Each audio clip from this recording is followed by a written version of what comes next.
한자 이야기, 낱말 이야기 792번째 시간입니다. 이번 시간은 전당포란 말 한번 살펴보겠습니다. 여러분 전당포 기억나시는 분도 계시겠습니다만 요즘 잘 안 보이죠. 근데 전과 당이 무슨 뜻이냐? 전당포의 역할은 잘 압니다만 글자 그대로 어떤 것이냐 하는 것이 사실은 저를 항상 괴롭힌단 말이에요. 한번 공부를 해보겠습니다. 최근에 사실은 보니까 전당포의 역할이 좀 두드러졌다. 요즘 뭐 코로나 사태도 있고 여러 가지 경제 형편이 안 좋아서인지 몰라도 처음 겪는 지독한 불경기다. 전당포의 씁쓸한 귀환이다. 그리고 불황에 전당포 찾는 서민이 늘고 있다. 중국인데 마윈 중국의 금융 전당포 수준이다. 그렇게 나를 세웠다가 3조의 과징금에 철퇴를 받았다. 이런 것을 제가 인터넷에서 검색하니까 이런 것이 나와서 한번 가져와 봤습니다. 지금 상당히 어렵기 때문에 서민들이 다시 전당포를 좀 이용하는 숫자가 늘었다. 이런 얘기가 되겠죠. 이런데 우리가 오늘은 이제 말 공부하는, 낱말 공부하는 시간이니까 이 전당이라는 게 도대체 무엇이냐? 그리고 전과 당은 각각 어떤 뜻이냐? 물론 한자로 쓰실 수 있는 분도 알기 어렵습니다. 사실은. 지금 말씀드린 저도 정확하게는 모릅니다. 네. 왜냐하면 정확하게 왜 그렇게 해서 전이 이런 뜻이고 당이 이런 뜻이고 이렇게 친절하게 설명해 준 데가 별로 없습니다. 조금 제가 공부를 해서 한번 나눠보겠습니다. 그리고 관련해서 저당을 잡힌다라는 저당과 관련된 말도 잠깐 살펴보겠습니다. 좀 공부하는 시간이 되겠습니다. 이번 시간은. 자, 우선 한자로 보면 전당포다. 법전입니다. 법전이다. 그리고 당할 당이다. 포는 이제 가게를 얘기합니다. 전포 할 때 포입니다. 별포 이렇게 됩니다.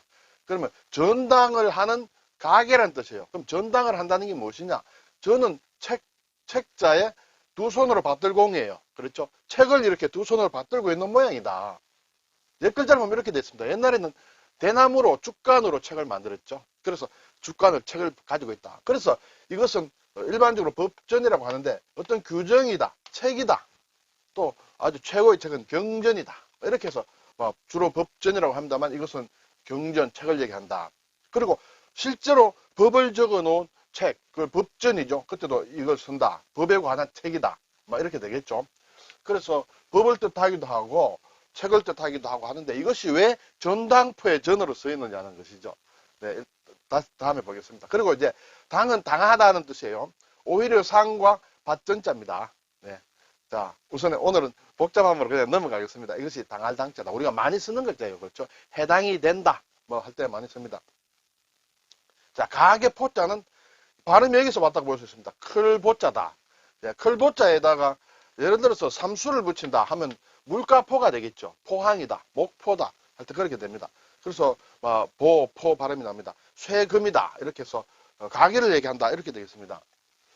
자, 그러면 이제 이 전자가 책이다, 경전이다, 법이다 이런 것을 기본적으로 의미를 하는데 이 뜻이 어떻게 파생이 되느냐? 이 글자가 상당히 많은 의미의 스펙트럼이 굉장히 넓습니다. 기본적으로는 본보기가 되는 중요한 문헌이다. 그렇죠? 기본은 책이다. 예, 옛날에 책이라는 것은 상당히 중요하고 기본이 되는 기본적인 것이다. 여기에서 이제 말이 조금씩 파생이 되는데 여기에서 사람들의 믿음과 준수 꼭 지켜야 된다. 믿어라. 여기에 적어놓은 책에 적어놓은 거는 믿어야 된다. 그래서 그대로 지켜라. 이런 뜻으로까지 파생이 되죠. 여기에서 어떤 원칙, 규범 이런 게 나옵니다. 그렇죠? 원칙이나 규범은 이제 책에 적겠죠. 모두에게 해당되는 공통의. 여기서 이제 어떤 제도라든지 법적인 의미가 나온다. 예, 그렇죠? 책에서 이제 책이란 그 상황에서 의미가 자꾸 발생되는 것이에요. 그리고 여기는 또 예절이다, 의례다. 그렇게 확장이 된다. 왜냐하면 뭔가 정해놓은 기준이 있다. 그 기준으로 자꾸 하다 보면 예의, 어떤 행사하는 데까지 다 연결이 된다. 그리고 또 여기에서 보면 이제 우리가 전당포 할 때 전당하고는 상관이 없습니다. 그러면 전당이라는 말은 어디서 연결이 되냐 하면 이 어떤 책이라는 것은 어떤 믿음과 그리고 꼭 지켜야 된다는 그런 의미가 있으므로 뭔가 주재를 하고 통제를 한다. 그렇죠? 책에 의해서 기록물에 의해서 뭔가 통제를 하고 거기에서 일을 한다. 일종의 약속일 수도 있고 강제일 수도 있습니다. 이렇게 해야 된다. 여기에서 저당이란 말이 나오고 전당이라는 의미가 됐다. 저당도 제가 글자 설명은 안 드렸습니다만 어쨌든 담보로 넣는 것을 얘기합니다. 전당도 돈을 빌리기 위해서 물건을 넣는 것을 얘기하죠. 그래서 이렇게 의미가 파생되었지 않느냐. 이것은 제 생각이 아니고 어디 글자를 설명해 놓은 자료를 보고 제가 정리를 한 것입니다. 일단 그렇게 해서 이 전자가 전당 또는 저당 담보물로 넣는 것을 의미하게 된다. 이렇게 되겠습니다. 자, 그러면 이제 전당이라는 말을 사전에 보니 기한 내에 돈을 갚지 못하면 맡긴 물건 따위를 마음대로 처분하여도 좋다는 조건하에 돈을 빌리는 것이다. 그렇죠? 전당포 가는 이유를 생각하면 그렇죠. 시계를 맡긴다. 시계를 맡기고 돈을 얼마 빌리고 제가 이때까지 갚지 못하면 이 시계 처분해도 됩니다. 이렇게 되죠. 전당 잡힌다. 옛날에는 많이 있었죠. 사실은 한 수십 년 전에는. 특히 대학생들도 뭐 만년필을 접히고 시계를 접히고 책을 접히고 뭐 그랬습니다. 전당포는 이제 가게다. 그렇죠? 그래서 전당 행위를 하는 가게다. 물건을 담보로 잡고 돈을 빌려주는 사금융업의 일종이다. 또 전당을 잡고 돈을 꾸어주는 것을 업으로 삼는 것이다. 여기서 이제 전당을 잡는다는 것이 이제 어떤 담보로 넣고 돈을 빌리는 것이다. 네. 자, 이 전자는 기본적으로 법전인데 앞에서 본 듯이 저당을 잡히다는 뜻이 있습니다. 당은 당하다는 뜻이에요. 당하다는 것은 수동적이라는 것도 있고 또 다 합당하다, 합치하다, 해당된다는 그런 뜻도 있습니다. 여기에도 저당이라는 뜻이 있다. 네. 뭔가 등가물이다. 그렇죠? 해당한다는 것은 딱 합당하다는 것은 등가물이겠죠. 막 그 등가물을 반대급부로 서로 맡기고 또 빌려주고 이런다. 그런 의미에서 저당이다. 그래서 둘 다 저당이라는 뜻이 있다. 그러면 실제적으로서는 저당이란 말도 있죠. 여기에서도 저에도 또 뭐냐. 저 자체도 저당이란 말이 있다. 뭔가 맡긴다는 뜻이 있다. 이 순수하게 저당이란 말 자체를 보면 맞서서 겨룬다는 뜻이에요. 저라는 것은 저항한다는 뜻이죠. 저항한다. 그래서 딱 해당되게 그게 맞춰서 내가 저항한다. 상대방이 이렇게 나오면 나도 거기 맞춰서 이렇게 맞받아치는 것이다. 그것이 저당이다. 그런데 이것이 기본 뜻인데 여기에서 이제 사람들의 어떤 금융 거래 관련해서 부동산이나 동산을 채무의 담보로 잡거나 그렇죠. 그리고 담보로 잡히는 것을 얘기한다. 예. 내가 돈을 빌린다. 돈을 빌리면 채무자가 되죠. 그래서 여기에 해당하는 것을 맞서서 겨룬다기보다 딱 이렇게 갖다 내미는 것을 얘기한다. 그래서 저당 잡히고 돈을 꾸린다. 이 저는 그스르다, 맞서다, 저항한다는 뜻이 있는데 해당한다, 상당한다. 이 당에도 해당한다, 상당한다. 그만큼 저당을 잡힌다.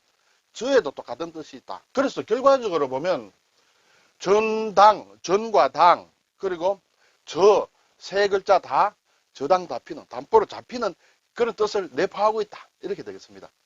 뒤에 다음 시간에 제가 질이라는 것을, 질권이라 할 때 질이라는 것을 또 말씀드리겠는데 이것도 같이 그렇다.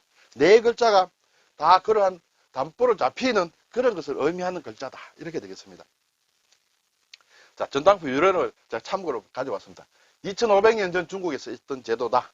중국의 남북조 시대에 지금 같은 전당포가 생겼는데 처음에는 주로 절에서 사찰에서 역할을 많이 했다. 그렇겠죠. 그리고 당나라 이후에는 영리 목적의 전당포가 많이 생겨났다. 두보의 시 곡강이라는 것이 있는 모양인데 제가 이것을 어디서 인용을 했기 때문에 제가 곡강을 확인해 보지는 않았습니다만 곡강에 두보가 퇴근하고 술을 마시기 위해서 전당포에 옷을 잡혔다는 말이 기록이 되어 있는 모양입니다. 시 속에 들어있는 모양입니다. 그만큼 이렇게 성했다. 그리고 우리나라에는 개화기 때 일본 사람들이 들어와서 전당포를 세운 것이 최초다. 이렇게 기록에 있었습니다. 자, 이 법전자와 관련된 거 굉장히 많이 씁니다. 사전이다, 고전이다, 경전이다, 법전이다, 은전을 베푼다, 특전을 베푼다 할 때도 이 전자들이에요. 재전이다, 축전이다, 의전이다 많이 쓰죠.